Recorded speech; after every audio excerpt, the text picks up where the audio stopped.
kuyenzeka inja yokuzingela ibona inyamazana kodwa ingayijahi uma umnikazi lo ohamba nayo engashongo ukuthi sa i-nature le.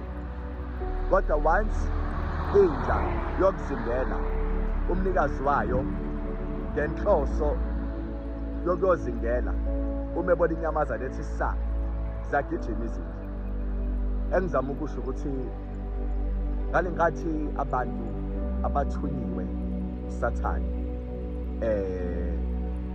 bengenelela ekucindezeleni, ekucovuyeni, ekujaheni, ingoba usathane la ekhona usebatshenile ukuthi ma-attackeni, ngoba phela nalaba futhi abazingelayo imphefumulo kaNkulunkulu, they can see, yabo nje most of the times uma une-order kaNkulunkulu futhi uhlezi uzilile ukudla noma ukhuleka, babona ukuthi into abayizamayo ngezinye indawo, which is why sometimes bedane bekuyeke, especially uma nawe u-persistent when uresista usathane, bagcina sebekuyeka because babona ukuthi strong.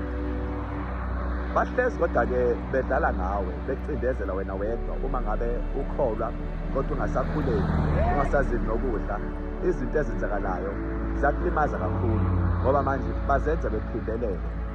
Ukuze-ke ubakhiphe ephaketheni, zila ukudla, khuleka, uqede lapho futhi-ke uthi read the word of God, ukuze nawe umoya wakho uzodla ukudla okudingayo futhi ube namandla okumelana nalaba abazingela imphefumulo kaNkulunkulu enqabileyo. Well-ke uJesu uthi ngeke umuntu ozingela imphefumulo ayifake eweni ayike kanjalo. Uthi odukisa laba abancenkine bami yoba ngcono umuntu oboshelwe ngembokodo enkulu emhlane waphonswa olwandle kunesehlakalo esakumehlela. Amanye ama-versions athi eboshelwe enhlanyeni mase waphonswa olwandle. Ngamanye amazwi ngale nkathi umuntu eboshwe ngembokodo enkulu emqaleni waphonswa olwandle, lo muntu uyazi akwazi ukuthi ayisindise futhi uzodrawuna kube buhlungu. Kanjalo-ke umuntu owenza ubutha uNkulunkulu yilo odukisa laba abalalela uNkulunkulu.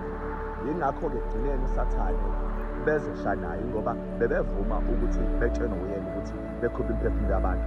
Yazi umoya uyakwazi ukuhamba naye ekuyeke nje ngamabona, kodwa ihambe ikujikelele ukuthi wena vele udaliwe uNkulunkulu. Yebo usathane akuthande futhi phela isidalwa saNkulunkulu njengoba ula umfaniso kaNkulunkulu, something yona angeyona, njengoba ula nje uNkulunkulu njengawe, ngoba umehle emhlabeni wayeba isimo esinjengawe. So usathane ubuka uNkulunkulu, so how can he trust you? Because you will always submit uNkulunkulu ngoba uhleze nawe, uyakuthanda ukuwena. Bikona ukuthi uyilimaza wena uma ngabe uNkulunkulu ngasamlaleli.